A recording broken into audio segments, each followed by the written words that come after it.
Right before COVID, me and Big Mama were about to set up our own fund. It was going to cost, one price was 80, 90,000, another price was 40,000, and then another price was 11,000, which we were going to do that cheaper. But then COVID hit, and we just kind of held off. And then right around that same time, right after COVID, you know, Will Morris comes to gets me out as, hey dude, I started my own fund. I figured out on my own without hiring an attorney. I just went through the whole process and figured everything out. So I want you guys to give a big hand for Will Morris. He's going to show you guys how to start your own fund. All right. Thanks, Chris, for having me. Guys, I didn't really prepare a whole lot for this. Chris wanted me to kind of show. Chris wanted me to really talk more about what I've done and really get how to cater to what you guys have done or what you're doing. And so, private equity, we've all heard about the private equity hedge funds. It's all mystical, Wall Street, big time money, right? And I heard the same thing. I'm sure you guys heard all the same thing. And let me, before I start, I'm not an SEC attorney. All this stuff is not legal advice. Do not take my opinion. Do not do anything you say. If you invest, you may lose money. You may not take. So we've all heard that, right? I have to say it. We all have said it. That's anything that has that. People's automatically like, man, that's mystical. I don't know about it. I don't know if I want to be involved in this. And so you think, well, that's for the big boys. That's the people that can write the $40,000 PPM checks. That's the people that can hire the best attorneys, the best of Wall Street brokers and security guys. But the fact is that in my experience, as me doing it, is that it's just totally opposite. I was quoted, what I'm going to show you here, I was quoted $40,000 to do exactly what I did for literally about $800. And I'm not saying that you can do it. Again, we got to throw out those disclaimers. It's just the nature of the beast, right? But the thing is you do have to understand a lot. You have to understand a lot of liabilities. You have to really know it. I mean, you basically, they have to become an SEC attorney to understand a lot of this shit. But on top of that, what I come to find out is that my PPM operating agreement, subscription agreement is an 80-page document with number 10 top text, right? Because I wrote every bit of it, every word, every page. I typed it, I texted it all out, I studied everything. And by doing that, what I found out is that in reality, about 95% of your PPMs and all that stuff is really the same thing. There's only a few pieces that you need to really know what you're doing and know how to structure. And what that boils down to is basically what you're doing, what you're investing, how you're raising capital, how you're going to make your returns, how you're going to pay out your investors. They're called distributions. And that's really the nuts and bolts of it, which we all talk about. I've been listening to you guys all weekend, and what the things that you guys do is the exact same things these billionaire hedge fund owners do to an extent, as far as structuring deals, finding deals, knowing how to estimate returns, knowing what kind of mobile homes. I mean, Chris is freaking killing it. If he was on Wall Street, he'd be one of the most successful guys on Wall Street right now, probably raising capital for what he's doing. But he's in the trenches actually doing it, and I admire him for that. He would hate Wall Street. Yeah, punch every one of them in the face. Exactly, because it's a different mindset. But what he's doing is would he not be successful? In what he's doing. So, I guess a few things just to give you some. I don't want to bore you too much with sort of the standard stuff, but one thing that you're going to really have that you have to understand is called a PPM, and that stands for a private placement memorandum. And basically, that's literally the 40 to 80 page document that's 95%. It literally says that investing is risky and you might lose everything. No returns are guaranteed, like in 37 different ways. I think there's even some Spanish in there. So I mean, it's amazing how. To me, it's amazing how such a big, important document. I mean, it's like buying a house or a clothes. I mean, you got a stack of papers this big when you buy a house or something. Nobody reads all that stuff. And if you really did, you probably wouldn't buy the house. I mean, a proper PPM. If you're an investor and you read a proper PPM, you would never invest in it because it basically tells you that you truly have an option. There's a good chance you're gonna lose your money. But investing, we all have a good chance of losing our money. We don't know if COVID's going to hit or a hurricane's going to destroy all property we just bought. So PPM, that is the money, the gray area. So if you talk to an SEC attorney, and I don't know if any of you ever pursued this or ever heard it, this is what I was quoted, $40,000. You quoted me $40,000 to do that. And what that is, I said, well, why is it $40,000? I don't understand. Why is it so expensive? She said, well, we got to talk. We've got to figure out what you're doing, how you're doing it, how you're structuring it, how can we give it back to the investors, how can we make sure this, how can we do that? I was like, well, I know all that. I know what I want to do. I know I want to, I want to buy multifamily. I know I want to, the standard rates of returns out there, like a 6 prep, and then we can do 70-30 splits. And I'll get into that in just a second. So, when you kind of understand it and know what you're doing, it's like, well, why am I paying you $40,000? And so I kept pressuring, and this lady, she's good as gold. One of these days I will pay her much more than $40,000 for much she's helped me out. And so she was a referral. She was a friend of mine, or a friend of a friend type of deal. And I finally asked her, I said, you know what? I'm kind of, cocky, I guess. I said, I feel like I know a majority of what I need to know. I said, how much is your hourly rate? She's like, oh, well, I charge $400 an hour. And I was like, okay. I said, well, what if I was to just call you every time I had a question? You give me an hour of your time for $400, you're an SEC attorney. And so what I did is I went out and I took 8 different PPMs, anything from a 40-page to literally a 140-page. I read every word of them. I understood them. I seen the similarities in them. I seen the differences in them. It helped me structure, it helped me kind of in my mind see the structure of the deals. And then I went back to her with the questions. I took all the similarities and the things that I seen that were literally about the same. The warning you could lose your money pieces, basically. And I said, look, okay, I've got all that. Now, here, what about this? And so I took the $40,000 and I literally narrowed it down into $400 hour increments of me talking about just the nuts and the bolts. Just the why would I structure it this way versus this way? What is this? What is that? The real meaning of what you would actually hire somebody for. And so through doing that, I was able to literally save A lot $39,200. So, because I called her a couple times, but you get a lot of questions out of an hour, and like it wasn't, hey Will, how you doing? How's this? I was like, hey, look, I got you for an hour. I need this now. I was like, don't. I'm paying you $400 an hour. Don't waste my time. And so I got that squared away. The next thing, which is kind of again, they're kind of some templates. I'm not going to say templates, but you see a lot of similarities. So your first piece is called PPM. Your second piece is going to be I'm just going to abbreviate here, subscription agreement. Okay, and then what a subscription agreement is part of your, it becomes part of your PPM. This is basically saying, hey, look, we have read and understand your PPM. We're agreeing to everything that you're saying. We agree to your terms. We agree to your distributions. We agree to whatever you're doing, how you're doing it, all the terms. We're agreeing to it. And then in addition to that, it has, if you are, and I'm going to get into this in a second, accredited versus non-accredited, it has your information as far as an investor, your investor bio, bank accounts, all that good stuff in there. And then the third piece is no different than an LLC, is your operating agreement. Again, the operating agreement, when we set these things up, is you really want to set these up very specific. Each one is an entity. Each one of these is an LLC. And again, I'll get into this in just a second, the structure of how I did mine. But your operating agreement, again, is really going to it kind of overlaps a little bit of the PPM. It really says, like, hey, look, we're looking for Class B, Class C assets. We're looking in the South, throughout the Southeast. We're going to be, targeting, value-add opportunities, just however it's going to outline like your distributions again. And so when they sign the subscription agreement, they're agreeing to everything you put together. Now, I guess let me segue into the beauty of doing this. And this sounds, I don't know. I mean to interrupt you. Can you touch on the piece about how you got the relationship between you and the guy named Cal?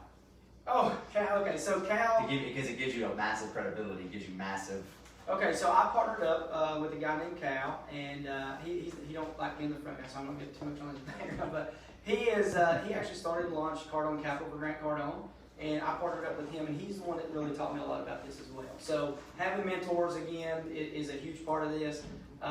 He showed me how they set his up. He showed me how, when he left Grant, he went on to work for 3 or 4 other family offices and growing them, and he did sort of the same thing as them as a chief acquisition. So he really understands this stuff. He's got like 13 degrees or something. I mean, he's really that kind of guy. And so a lot of this, again, is learning from him and that SEC attorney. But so I guess let me dig into how I got mine structured real quick, and then I really want to sort of, I don't want to get too technical on the structure, but as much as I want you guys to sort of take the blinders off, because really I was telling Chris when I learned this and I did this, this is really like the biggest thing in the past couple of years. It's really like a big aha moment. Your blinders come off. You really can afford anything. When money's not an object. So basically, mine is a private equity. So I'm just going to put PE for example. It's a private equity fund, and it's $10 million, and that will equal me about $30 million in ACQ acquisitions. And so equity, whenever we buy a deal, you're talking about 20% down on mobile home parks, houses, whatever. In my world, that's called equity. And so the $10 million is basically my 30% down. And so that's what I focus on. This is to get the 30, the other 70% is what I call leverage, which you guys know all about this. So leverage, debt, whatever you want to call it. And so whenever I'm looking at deals, I really forget about the individual deal as much as like the overall acquisition cost, the $30 million. What I'm looking at is how much equity is it going to take. You guys riding up down this street looking at these houses and different things, I'm looking at that big boy down there with the big archway. I'm thinking, man, how much equity is that going to take? How hard is that going to be to raise? Because the acquisition's irrelevant as much as it is to me because I'm the fund manager, right? I'm the fund manager. So I'm worried about how hard is the equity going to be to raise so that I can deploy into, and just like you said, and I couldn't agree more, if you get the great deal, then a lot of times your debt, your sponsors, all that, the other pieces will fall into place. And so I'm looking at the equity piece. And here's the reason why I'm looking at the equity. And I don't want to, I apologize to all the equity funds out there for telling their secret, but the beauty of this is that you start getting paid 2 ways. We'll go into that too.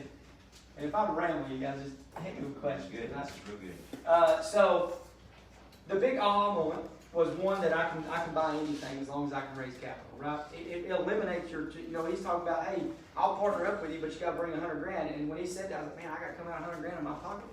But then the other thing, I'm like, I know 3 or 4 guys that got $100,000. Like I can get them to come in and I can arbitrage that. So what this does is there's really 2 ways you get paid in a fund. So like here's my $10 million. And I'm just going to use the example because it's fresh.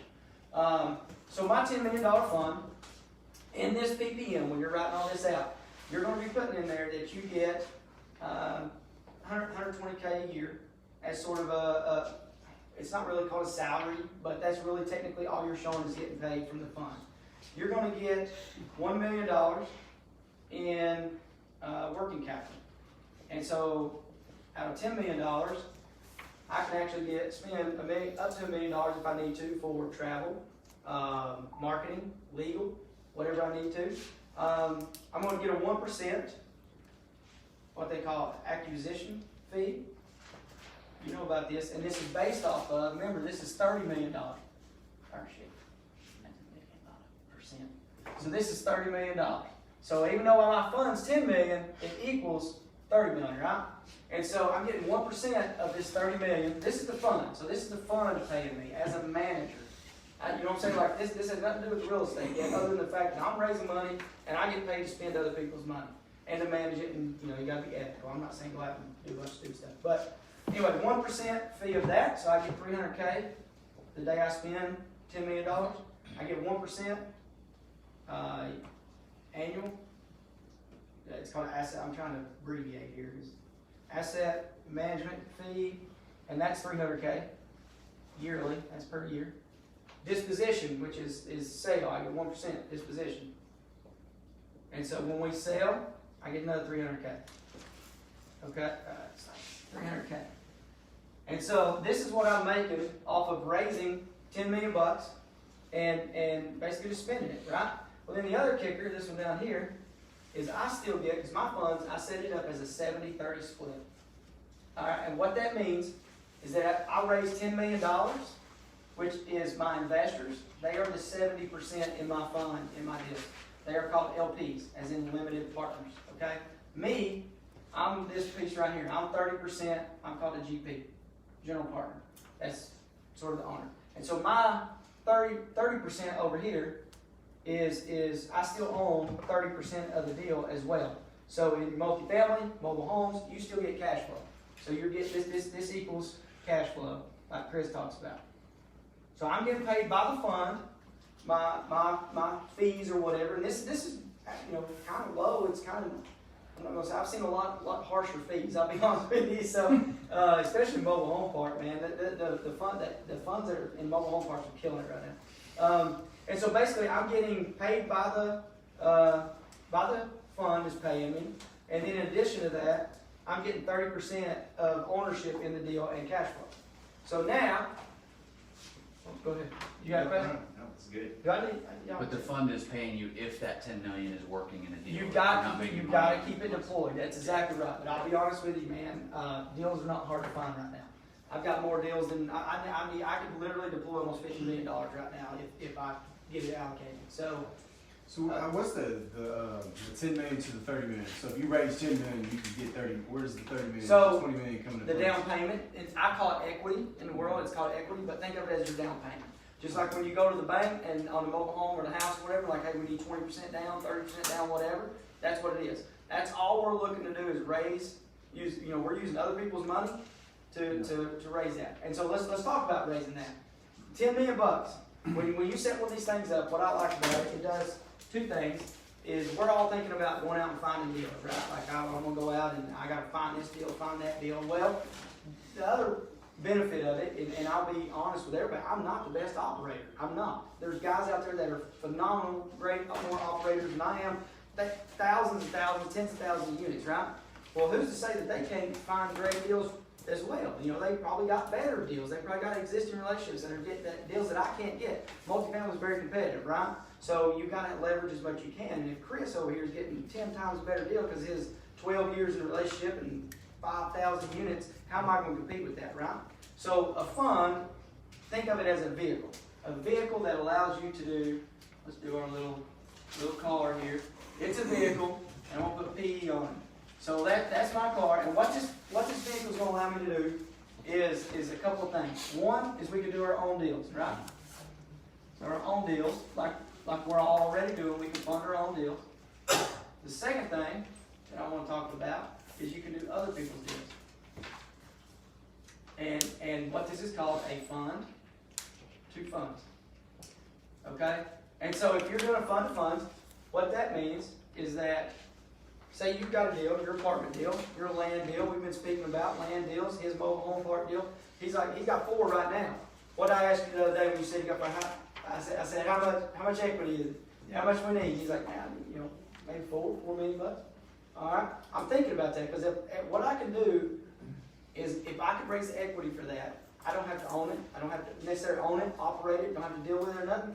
But I got some guys out there that give me 50% of the general partnership just by raising that $4 million. So I take the $4 million, I park it into his $17 million roughly worth of real estate, and say, I'm like, look, man, I'll do that. I want 30% GP, 40% GP, or whatever. So now my equity is being paid by the deal's paying my LPs. Remember, my investors. You always got to take care of your investors. They're kind of the baggage. You know what I'm saying? Like you're pulling them along. You're the horse and they're the cart.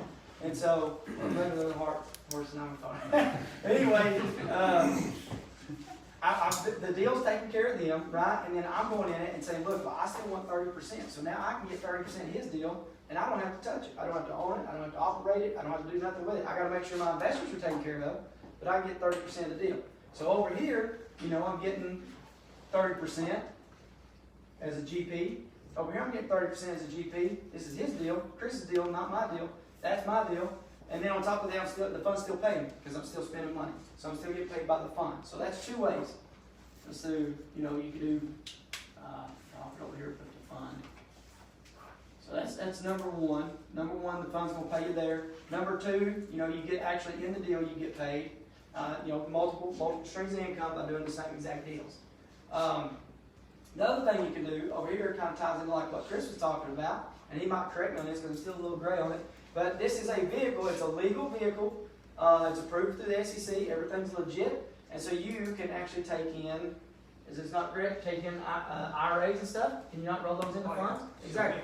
Our four funds are almost all self-directed IRA funded. There you go. So now you can do IRAs. You can talk to Chris and be like, hey man, I like what I'm doing. I want to set up a fund. I want to do this. And I want to roll people right into mine.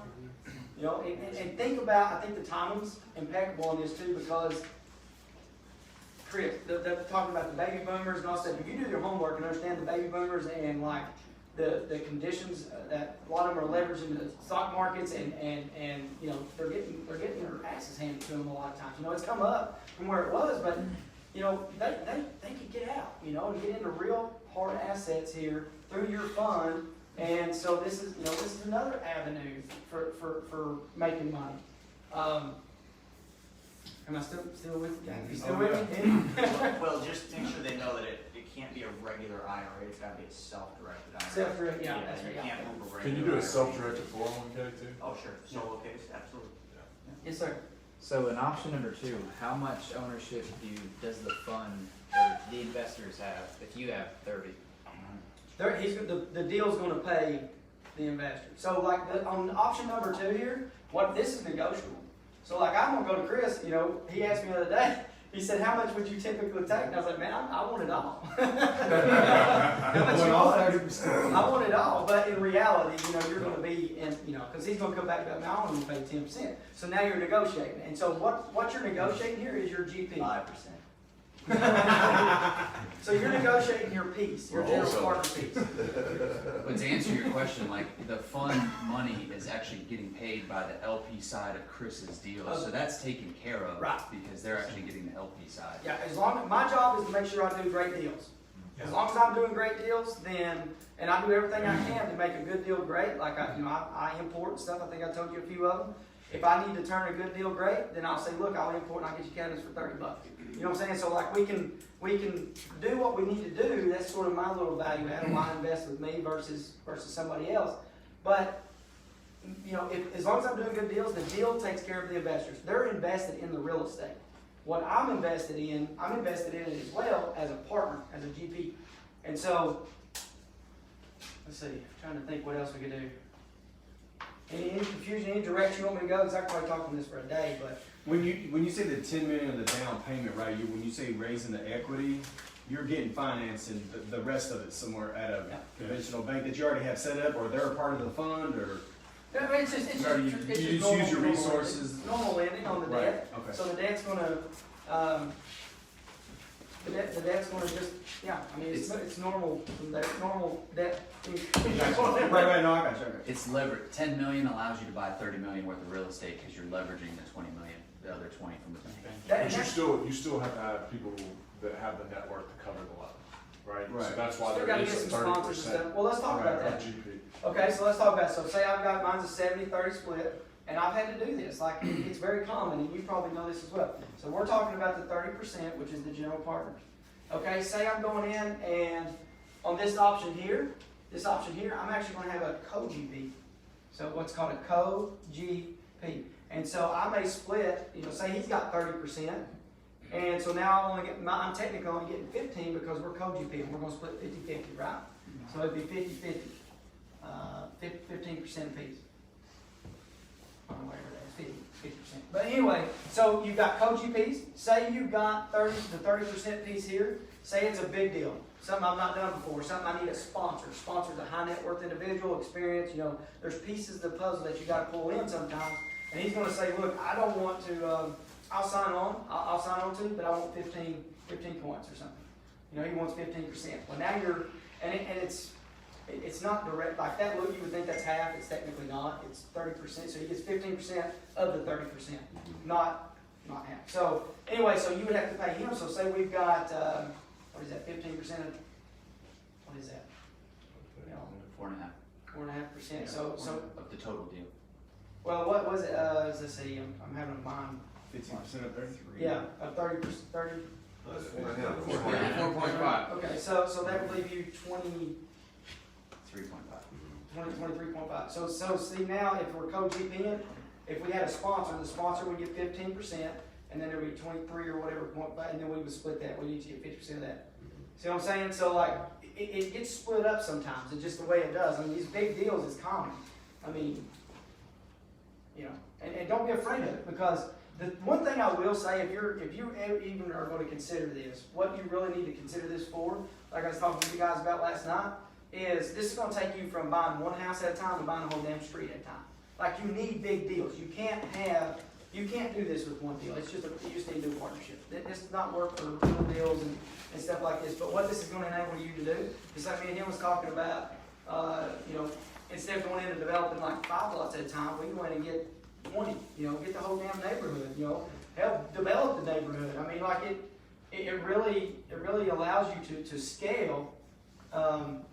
Massively, and there's a lot of money in the marketplace right now that's looking for homes like this, is it not? I mean, There's too much money in this. too much money. I mean, didn't you say that you had somebody the other day that was you couldn't even get them in 1 year, right? They got it. I got people lined up to put money in deals, I just can't place it fast enough. Yeah.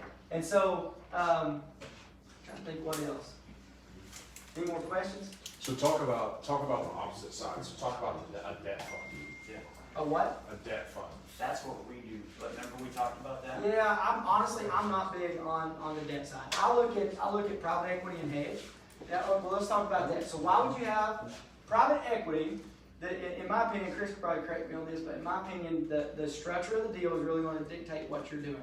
So real estate, cash flow in real estate, private equity looks really good because they can own a piece of it, actually own a piece of the deal, and they can get cash flow out of it and progress out. Hedge fund, let's look at that one. Let's put hedges on here. We all want to know about hedge funds. So hedge funds, I was explaining to them yesterday that what they were talking about, so say you're wholesaling, you're flipping or whatever, and you say, and again guys, this don't have to be on a massive scale as far as setting these up. Say you want to start $1 million fund. You need $1 million to be able to wholesale quicker, to be able to flip, have options to wholesale flip, whatever you want to do. And if you're setting up a fund and you say, look, I know you're partnering with me now, a direct investor, well, on like onesie-twosie houses, right? Well, what we've done is we've set up a hedge fund, and we're going in and we're buying 10 houses at a time now instead of onesie-twosies. What they're doing is they're hedging their loss more or less. And they're like, you just come in at a pref and a split. There's 3 or 4 different ways to set it up that fits your scenario the best. But when they come in and you're going to say, look, we're going to buy these, but there's going to be 3 months, 36 months, or it wouldn't be that long, would it? It would be 3 months. Yeah, 3 months. So 3 to 6 months, whatever you need to, you have to narrow it down. But say you got 6 months from the time we buy to the time we're going to sell. These are our projections. We're projected to buy this in January, or we're projected to sell it in July. And at that time, we're going to give you your returns. And so, because of the structure of that, you're not paying out distributions. You know what I'm saying? Like, you got to wait until the end. Like land development, for example, they're hedge funds. A lot of them, because they come in, they buy, they have a holding or a development period, and then once they start performing or selling off or doing whatever they're doing, then they're distributing. Cannabis right now, I've got something I'm looking at with cannabis. It's going to be a hedge fund structure because we got to basically raise the capital. Think of this as a pool of capital. This is a pond. This is that pond down there in Rubber Boots in Louisiana. And you're throwing money into it. And it's just kind of sitting there. And then you're going to take that pond and you're going to deploy it into the deal. I'm doing this on the fly, so I hope this is a good analogy. So the pond is all the money. All the money's coming in. You're raising it. And then when the deal comes in, boom, you deploy it. You stick it into the deal, and then you do the deal. And then like in the crypto, for example, the cannabis, it's going to take a little bit of time to build the facility, set it up, whatever, stuff like that. But then once it starts performing, paying off, then boom, you start paying your investors back. And all that's going to be outlined in your PPMs. And so you really got to know kind of what you're doing. You can't be out here saying, well, I think I'm going to do this, I think I'm going to do that. You need to be very specific. You need to be very specific in what you do. now that you understand that, you know, it don't necessarily cost $40,000. I mean, it costs hundreds of thousands of dollars to set these things up. But at the same time, when you're thinking about this, there's nothing wrong with doing a $1 million fund. Like, this is our fix and flip. This is our, you know, multifamily. This is our mobile homes. This is going to be our land development. The way I look at it, the way I have it in my head, is what I'm trying to build is I'm trying to build little buckets. And this one here might be multifamily. I want to do one mobile homes, especially after watching Chris. So I want to do one mobile homes, and what you do, and say you got one over here for, I know what I hear is single family, rentals is kind of doing good. I like industrial. Anybody that's not watching industrial is crazy. And data centers. So look at these as well. And so like I've got these 5 buckets. Somebody comes to me like, you know, Will, I've got $5 million. I mean, okay, what's your appetite? How are you feeling? You know, what do you think? It's like, well, you know, I want to do maybe 50-50, you know, risk versus, you know, reward or whatever. It's like, okay, look. I would dump, you know, let's put 2.5 over here multifamily in this bucket. It's safe, lower return, but it's, you know, it's good. There's recession proof, whatever you want to say it. And then I was like, you know what? I'm really, really liking the mobile homes. Let's put, you know, let's put one over here, one in mobile homes because it's a little high risk, high reward, and then let's distribute the rest over here. Now you're doing diversification through a couple of funds. You're kind of playing that you know, fund manager or fund what do we call a securities guy, where they're financial advisor. You're kind of doing that, but the difference is that you are actually doing this in your own deals or in other people's deals. You're getting paid from the fund. Remember, the fund is paying you money, and then also the deals are all paying you money too. And explain how it's different from a syndication. Like, what's the Okay, difference between good, a fund good and a syndication? Okay, syndication. Oh boy. Okay, so a syndication is really the pooling of resources. All right, let me back up. I guess so. A syndication, technically, you still have to do this in a syndication. Yeah, you're still syndicating. You're still setting it up. So a syndication is, if I'm not mistaken, is technically called a single-purpose entity or vehicle. I know people change that around anyway. But what this is going to be, it's a good segue on how this is structured to the funds. So you can have what's called a 506B as in board, or a 506C as in charter. 506B is accredited. Non-accredited. I'm sorry, yeah, no, you can do accredited or up to 35 nons. Yep. So you can have accredited, so you can still do your accredited, right? You still get your accredited, but you can also do up to 35. They call them friends and family. Friends and family is a very vague area. So I love everybody, so I guess. So 506B, but the big thing about this, there's no advertising, no marketing. So that's it. This is a place to be. Like if you've got some good connections, 506B will be a good one. Set it up. Hey, I've got Chris. He probably, I don't know, he's a pretty good marketer. So 506C is accredited only, but you can market like a madman. You can hire Robert and be like, dude, make me popular. And so this same process happens on the syndication. A syndication, you are going to go out and you're going to find a property. You have a property identified. So you're going to, a syndication is you have a property identified. That's why it's an SPV, a single purpose entity or vehicle or whatever, where part of the world you're from. And so that means that I've identified a property, and then you go out and you try to raise capital. You're basically doing the fund, but it's deal specific. There you go. That's what I was looking for. So it's deal specific, and then that allows you to go out and raise the capital and do all that stuff. And then once you get ready to close, then you still set this up. You probably still hire an attorney and do all this stuff for you. Some of them bring them in house, and you'll find out. Have you ever actually went through the process with one of them? I've done both of these, yeah. But have you actually went through them and like, hey, walk me through the SEC.gov and get your anchor codes? And have you ever done that? No. You I should. just have the syndication attorneys. You should, because you would wonder why you're paying them anything. Because oh well, I mean it's literally it's all online now. It costs $0. You go to SEC.gov. Over on the right side, there's a thing that says information for new filers. You click on it. There's literally there's an old packet and a new packet. It's over 900 and something pages each. And if you feel like reading, you can read the hell out of it. You can be an SEC attorney just about. But you go there and then you search, and then the rest of it is online application. You go to an EDGAR, you got to request EDGAR access, which means getting your EDGAR codes. You literally fill out your name. You got to have your entity set up. Which is another good segue.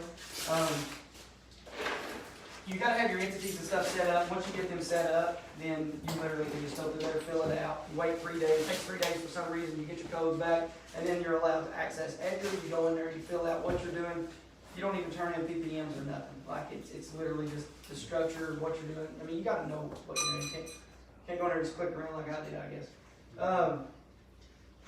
Structure. What I did is I set up. I set up Morris Third Capital, and this is a. If you're watching this, you can go there, and if you're accredited, go there and actually invest at any time. So Morris Third Capital, that is the manager. So this is like the asset manager. And then underneath that, I will have LLC. This is an LLC. This is an LLC. And then underneath that, I'll have like I'm just going to do this. Morris Fund number 1, whatever, and that does that. And then I can do Morris, and that's an LLC. So see how that's an entity. So this manages these. Morris Fund number 2. And like I said, you guys, I'm not great on a lot of this structure stuff, but this is your manager. These are your actual entities. This company, the purpose of this company is to buy. These are SPEs. These are single purpose entities. This fund this is the fund that buys SPEs. I don't want to get too complicated on this because some of this is more set down top. But basically, this is a fund manager. They manage a fund. This is a fund. This could be another fund. The purpose of this fund is to buy SPEs, which becomes it's basically a syndication. It becomes another LLC. So there's layers of protection in this and layers of management and everything as well. So, am I losing anybody? No, I got a question. So, say you got a company like a lot of us in here, right? We want a couple $1 million to go start taking down all our own deals, right? So, is that something you could help us set up if we wanted to? Absolutely. And what I would look at is and what we would be talking about, just to give it to you here, what we'd be talking about a lot would be like the structure and like how you're planning on paying when. I mean, because I found out that these investors, they want to know how much, how long, and what's my return. Like, right. You know what I'm saying? Like, let's just call it like this. So you got to think about that in the fund, and you say, look, I want $2 million to be able to go out and start, instead of wholesaling, I want to start buying these things, fixing them up, and flipping them, right? Well, you can set this up to raise capital and do that, but you've got to outline it, and you got to make sure they got to understand how they're getting paid. You know what I'm saying? And it would actually be more, I think, would be more of a hedge fund. Chris could probably. And then you always have the chicken and the egg, right? Like you got the deal or you don't have the deal. So when you raise this money, say you don't have the deals at the time, are you just banking on them on the sidelines? Here's the thing. So what I do, what I set up is called a blind pool. And so what a blind pool investment is basically, I don't have an asset already in mind. This allows, I have the strategy, I know what I'm doing, we've outlined it right. This allows me 24/7, 365 days, ever since I've set this up, all I do is think about where I get money from. You know, if you're accredited, I'm finding out. You're accredited, you got this, you got that. I'm constantly shopping for money. I want that to constantly be throwing money into my fund. So I'm 100% all the time trying to raise capital. And so if I don't have deals, I want the capital there, right? If I do have deals, then I'm spending the capital. So you constantly need to be raising capital. And your goal is to do the same thing. Right? It allows you to continuously be raising capital. Chris does phenomenal on marketing. Robert, using those avenues, it works, man. It works. I mean, I showed him when I first showed up here. I had a guy reach out to me on LinkedIn. I've had several of them. And you start attracting big money, too. You know what I'm saying? Like, they're doing a portfolio. I think Chris already did it. Chris mentioned about it. They're in the process of doing a rental portfolio. Do the work, be the boots on the ground, and then turn around, and then you're going to, you use the other people's money to do that, and then turn around and sell that fund off, to a bigger private equity fund that's coming around shopping this stuff. Just a couple things though. If you do set a fund up, just understand, if you don't know who the SEC is, you might wanna research them. Because I will tell you this, if anyone does this, and you don't have the back-end bookkeeping and the back-end record that's keeping a set up, you are, excuse my language, fucked. Because we've gone through an SEC audit, and I don't wish that upon any of us. We made it through it because we had good records, but if you just start raising money, create your own fund, and you're kind of blindly doing it with loose records or spreadsheets on Excel, you're done. That's a You're great done. point. And so you very well could, and I don't mean just done, I mean jail done and fined to the point where everything you've ever thought you would keep and own is gone. So I just wanna understand, like, this is amazing, we've done this, we have 5 funds right now, it is simply amazing, we do a debt fund only, we don't do any ownership in ours, but if you don't take care of the back end before you start the front end, don't even start. That's a good point, Don't even and so start. what I do with that, I 'cause don't I'm mean, not, I'm not trying to scare you guys, I'm just, It's a lot this is of work. serious stuff, Well, this is not just there's- like raising money for your one deal, this is serious. I'll tell you what we do, we use third parties. So there's third party companies out there that facilitate the investors, they facilitate Arcade One, which is like a 1099 for your investors. I mean, they facilitate everything, you know, you check them out, just like you're doing your due diligence on property management, right? You need to get your back part. The thing about a fund though, is that in that working capital, you have to pay for it. The fund pays for all this stuff, you're not paying for it out of pocket, as long as you're raising capital. So as long as you're raising capital and you get it set up, you can be paying for all your legal and marketing and different things. And so highly recommend a third party. We're not, unless you're, you know, I don't think we'd be here, you'd probably at a CPA or some sort of convention if you were interested in the back office. So I definitely recommend third party. And I've got some of those I can recommend as well. Does this blind pool have its own entity to be able to Yep. fund your Morris Capital? Yeah, so the blind pool is technically the actual fund, okay? And then Morris Third Capital is just the manager of that fund, not the manager. Hey, well, you were saying something about that, I think you were saying last night, that blind pool is a zero interest pool of money, so if it's sitting. On the actual account itself, I chose to do a non-interest bearing account, and the reason why is because if you're taking somebody's money and you're making interest off of it, you technically gotta be paying them back. And so if Chris did 100, you did $1 million, you did this, it gets real confusing, so best thing to do is just be like, look, no interest, it's coming in there, it's just holding, waiting to deploy the deal like you said. And I'm telling you, like, when you do this, the biggest thing the biggest shift I've seen is that you actually start attracting amazing deals and amazing capital. Like, it starts coming to you. I mean, I guess because, let's face it, you know, I think everybody understands status, you know, and if you're Chiefs talk to Chiefs, you know what I'm saying? Indians talk to Indians, you know?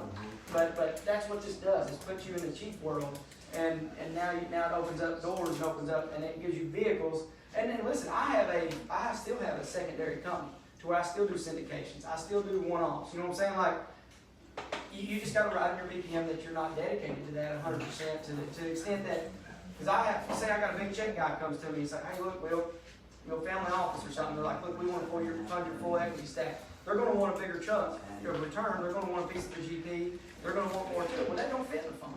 You know, that's not, the fund's not set up for that. The fund's set up for you know, your accredited investors that want to invest, want to diversify, instead of doing, you guys already, you know, got investors, they're doing 1-2 deals at a time, you can set up a fund and tell them, say, look, we're gonna hedge and do 10, 20 deals at a time. But Will, you know, I'm not a smart guy. I'm South Louisiana. I don't know PPM. I can't write that well. What do I do, dude? Like, I want to do this, but I don't want to pay.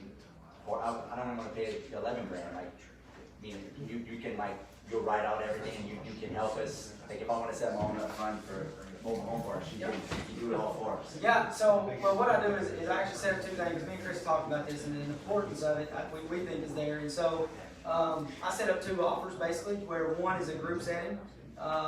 I think it's 1997, and what we do is we actually go through all 80 pages of my PPM. We read it, go through it, answer questions, and then I'll actually walk you through your filing codes and all that stuff. It's all recorded, so you'll have it, how that works, and you can essentially have your fund set up by the end of that. I don't know exactly the process. It may take us 4 months, it may take us 6 months. I don't know. But, you know, or not months, weeks, I'm sorry. Hope it don't take 6 months. The actual process of filing the fund, like I said, takes maybe 7 to 10 days to actually get it filed and get it back, as long as everything goes well. And then, of course, if you want me to just help you one-on-one doing it too, Yeah, could you, I mean, that would be something I think a lot of us would be interested in, because I'm not trying to go to jail with white collar Yeah, crimes. Dude, you what the fuck is Chris Rude writing on this PPM? Can't even understand what the hell. Yeah, I'd go to jail, dude. We all would. Yeah. If you, and then like I said, if you want to, I will work, I do this sort of one-on-one consulting more. It's 10 grand, but if you want to learn more, go to HeyWillMorris.com. And on there, you can scroll down and you can learn some more about it. And then, of course, my contact information is there, and y'all get it as well here. I mean, it's part of coming to these masterminds, get one-on-one time. So just 1997 is a group, like, you'll help us, but it won't be just one, it'll be like in a group setting? Yeah, it's gonna be group Like setting. Zoom or something, we're gonna Zoom call? Yeah, we'll do Zoom. So, you know, the group is and I set up a Facebook group too, where I was like, just for the holdings of the recordings. You know, that way it'll all be there. You go back, and of course you get you know, support and stuff like But that. you could do something like more customized, more If personal. you want- It's like, hey, Will, man, I need, just get me set up, man. Yeah. Get me going. I don't want to do the 80-page read. Yeah, that, And yeah. 997 for that. So, you know, I mean, this is what it is, dude. You get more Right. one So time. 997, you're like, you just, we tell you what we want. and I'm you- going to work with you on it, and the reason why I do that is because I don't want to write your PPM and you come back and somebody like you said, because where you get in trouble, like what Chris is talking about, is when you do something that's in your PPM, or you don't do something that's in your PPM. Did I say it wrong? If you do something that's not in your PPM, or if you don't do something that is in your PPM. So basically, if you make an agreement and you say, look, guys, you know, here's what we're going to do. This, you sign this and everything, and then you don't perform, you don't do exactly what you said. Then that's when SEC. that's well, what they're going to do is they're going to file complaints on you, go to SEC. They're going to start this thing. So, you know, the best thing to do, the one-on-one, we're going to actually go through it. I want you to understand what it's in. Of course, I have to get it out of your head too. Like, you know, you can set these things up so many different ways, so many different structures. That's the reason why it's so mystical, right?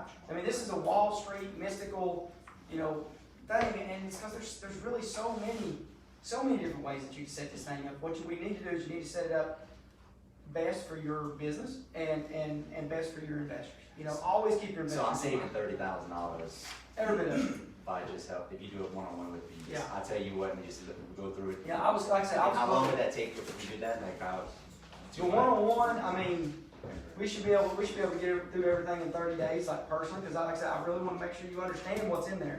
I don't want you guys to be, you know, I didn't know this. Like you said, what do you mean? I didn't say that. It's like, yeah, you did. You know, I want you to understand every part of it and the structure of it and how it's going to work. And then the actual, like I said, the actual filings, I think 7 to 10 days or something like that. You got 3 days for your editor and a couple days like that. So within about 45 days, most. Question about Yep. the money that you can put in the blind pool fund. It can literally come from anybody. No, it goes back to the 506C or 506B. So it is one of those. Okay. Yeah, so if you have and then like I said, this gets into the structure of the fund, and again, why I want you to work one-on-one, because I don't want you taking money from somebody that you don't understand what you did, you know what I'm saying? And you need to know that when you're talking to somebody, you need to know that a accredited investor makes $200,000 in the past 2 years on tax return. You need to know that they're $1 million in net worth minus their primary residence. You know what I'm saying? Like, you need to know these things so that you're not out doing the ignorant stuff. And then based off the fund and how it's structured or whatnot, depends on if you can market, you know. How you know, if you're 506B, you can't market, but does that still mean you can't, like Chris said, he says that mean I can't call somebody, I can't email somebody? You know, so I mean, you need to know what, you know, which way it's coming and how it's coming. There's different, you can't, because there's some, you can't post on social media and ask somebody on social media on some of them, but some of them you can. I know me and Chris talked about it a lot. He sends me his email, it's like, can I send this? I'm like, change this, change that. I just want to go to jail. Yeah. So you gotta be real careful about posting on social media. But no, this is good stuff. Like, this is next level stuff. Like, this is the scale. I'll tell you guys, and don't, I mean, for me, the biggest thing was, is I always thought this was literally hundreds of million, 300 million institutional funds. You know, when I studied this stuff, it's big time. But what really helped me is understanding, you know, that this can be my level too. I mean, it's just a $10 million fund, guys. I mean, this is pieces of sand on the beach compared to what is out there in the world of equity and hedge and stuff. With that, I can buy $50 million worth of mobile home parks. cause I'm only having to put 20% down. Yeah. So you got somebody that signs their PPM, their placement agreement, right? And then their money gets deposited into the account, right? And you deploy it, I guess, whenever, and in that time that you don't have a deal, you're still responsible to pay those investors, correct? No, I have a holding period in there, so like, That's a good you question. can Well, set you it up. did- you did just wonder about it. Cause you don't have to pay them unless the money's deployed. Yeah, Ours are different. Ah. So ours, the second you put your money in, within 31 days you get your first check, so you can set it up, I like the way you did it, but ours are different. I think I have up to 24 months deployed, so once they come in, and of course, I'm not gonna beat people up, but I mean, if they come in and I don't really have anything, but we're not running that problem. I mean, deals are plentiful, but, you know, it's, yeah, I'm basically got 24 months. You're saying if they come in and they want their money back because you don't have a deal, like how do you handle that objection when somebody says? I'm not gonna beat them up, man. I'm not gonna do that. You know, I'm not gonna say, oh, no, you just, you know, I mean, there's some other people we were talking about that, I mean, they hold it, buddy. They hold it and they don't let you, they said, no. You know, technically, I do not have to give it back to them. Legally, I don't have to give it back to them. They sign it, they agree to it. You know, everybody knows that a contract is a contract, right? Me and Chris to agree that he owes me up for 36 hours. And if he only pays me $5,000, well, we gotta do it, you know, it's a contract. We both agreed on it, so if he drops me. So, as silly as that sounds, it's true, and that's a simple form of this. It's just a lot of agreements in a certain kind of structure. So to answer your question, I build holding periods into mine, to where you can constantly be raising capital, and you know, they understand by signing that you may not have a deal at the current time, you know, that it's available. So And then you haven't had any problems with them getting upset, like. sometimes, I mean, like if it takes 6 or 9 months, you start getting a phone call, hey, Right. you know, my money could be working here, be working there. It's okay, I totally understand, I get it. You can put it in a savings account, and be making 0.0001% right now, or you can hold it with me for another 3 months. We've got one in the works, and we'll allocate it. We'll be at 10% cash on cash very soon. Okay, great. You know what I'm saying? It's just, but honestly, this is why I gotta say this too. I like working with accredited investors. I don't want your last dollar. I don't want your last $50,000. You know, if you're those kind of people that it's their last $50,000 or whatever, or they're taking out of the 401ks and they got 300,000 and they're going to give you 100, they're going to call you. They're going to want to know what's going on, how's it happening, you know, where's my returns, da da da They're the da. ones that'll beat you up. Yeah, I like accredited investors where I can let them know that, hey, look, you know, they can write you a $200,000, $300,000, sometimes $1 million check and not, you know, they go on about their business. They understand that their money's working for them. They understand the process. I personally would start, 2 reasons I would start with 506Cs is because of that reason. The investors are a lot easier to deal with, and 2 is so you can market, because this is going to attract you. I mean, this is going to blow you. This is going to take you from, you know, average Joe wholesaler to wholesaler with a hedge fund.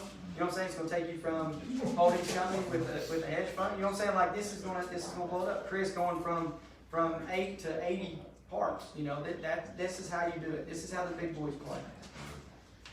So we went pretty deep on this with you last night. Told you what we're trying to do. You're like, start with trying to raise $1 million or $2 million. So should we go on that capital raising crusade and then come to you and say, hey man, we got $1 million committed. Let's set it all up, or do it the opposite? Yeah, I mean you definitely can. I think, but my experience, I actually did it that way. It's kind of more the syndication model, really.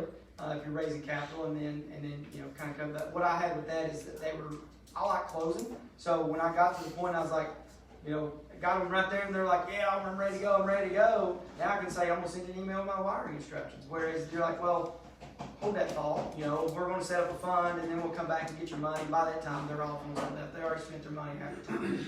So I mean, when they're there, they're motivated, they're ready to go. Let's get it done. You know, eat the deal.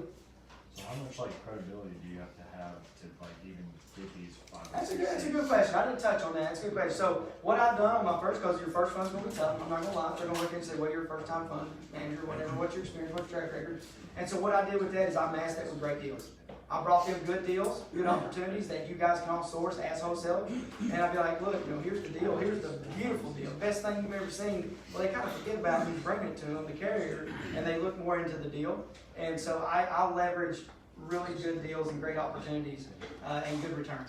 Did you have a question? Yeah, let's talk about the fees for a second. I know we're about to eat lunch.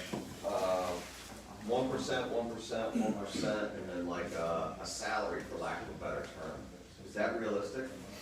Yeah, that's written in there. And it's actually very small in comparison to how I'm set up.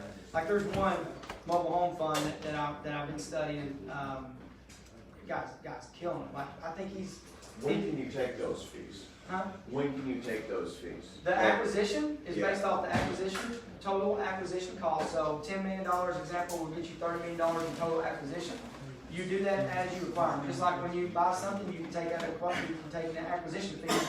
That's So what I'm as saying. that deal closes, you get paid. When it closes, you get a check. Now, how about the working capital? Well, let me finish. The asset management is every year. That's your pay for managing the assets. Okay. And then the 1%, what they call disposition or refile, like I've got a 2% refile on mine, so. On the exit? Okay. No, I'm just listening, I'm taking. Well, I got 8 right now, I'm probably gonna buy another 4 or 5 here by the end of the year. Could I package that up, start them off fund and sell it back to the fund? Absolutely. And then I manage the told fund? you that's what I would actually do that first. Because you basically become your own, your own client. You're both, you're a double. I make it on both sides, I sell it, make a premium, and What I they call manage when it. you're an agent and you represent buyer and seller, what they call Yeah, that? conflict of interest, I like that. So you're like a double close or whatever, double agent. And, so yeah, since he's already got it, basically he can start a fund with the purpose of acquiring all his assets. He acts as like a hedge fund, but he's also the client. And Is so, that legal? Or I'm gonna do yeah, it? you can do that. So you raise your capital, build stuff, and turn around, and as long as you state it, as long as they understand what you're doing, they understand that, look, I already own these parks, we've already managed them, we're already gotten them profitable, we're already here. And so what we're doing, our simple plan is to raise capital, we're gonna turn around, we're gonna package these up, and we're gonna put them on, and then it'll be in a hedge fund, or an equity fund, whatever you want, and it's just gonna perform. And then you can take that debt, or the profits, and the cash flow, because I would still, you still have ownership in it, Yeah. and you can take that and roll it into bigger deals or more deals. Yeah, this is awesome. Who thinks this is freaking next level stuff? Way above my head. Yeah. Don't over, like I said, that's my big thing too, because I thought the same thing. Like, I don't want to oversimplify it, but at the same time, I don't want you to continue down that road, that this is a big time, Wall Street type of deal. Honestly, there's not, they don't want people to know about it. I mean, honestly, there's not, any book on funds and stuff, they're gonna teach you like tricks on sourcing capital and different things. So any book, I mean, I can't say one specifically, to be honest with you, Yeah. but, And I don't mean to cut short, before we eat, I wanna get everybody outside to take a picture, and after that, they'll go network with Will and ask him all the millions of questions that they'll probably ask for the next 3 hours. But can I get everybody just before we eat to go to the front porch and take a group picture, and we'll Do it. We got lunch for you guys. Yeah, they'll have y'all shirts. They'll all take the shirts off the back of y'all's chairs. They're not shirting, but if you have it. I'm afraid. Extra schmeedy. here you go. 2 up again.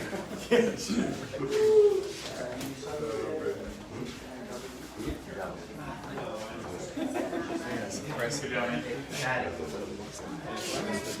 First picture. That way you end that. Good job, man.